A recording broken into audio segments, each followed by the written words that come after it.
I stole a book once. It was when I was studying my bachelor's art level in Cuba.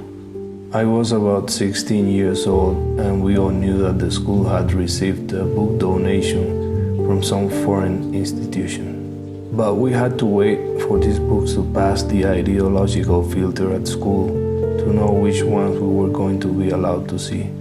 One day I came to the school library to notice that they were doing this sorting, but no one was there, and the piles of books were unattended. I took the first book from the top of the censored pile, put it in my backpack, and ran home, very nervous to look at it. This is the book I stole. I didn't know this artist. I even thought that he was Italian from his last name. I did not really know how the works were made, and although it seemed to me like a very strange art compared to what I knew, with the days that began to change my way of seeing, understanding, and thinking about art.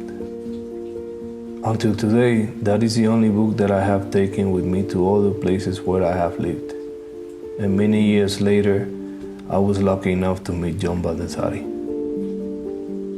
I showed him the book, told him the story, and gave him a book about my work to show John that he was my greatest artistic influence.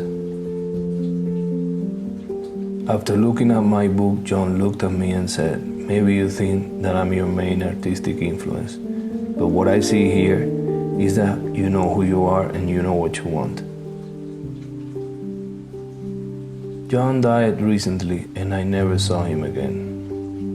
Then came times of estrangement, collective fear, and avoidance among human beings. And in the midst of all this, I decided to make this painting for him. Grateful for having stolen his book that day, and proud of my diversionismo ideológico. After all, you should know who you are and you should know what you want.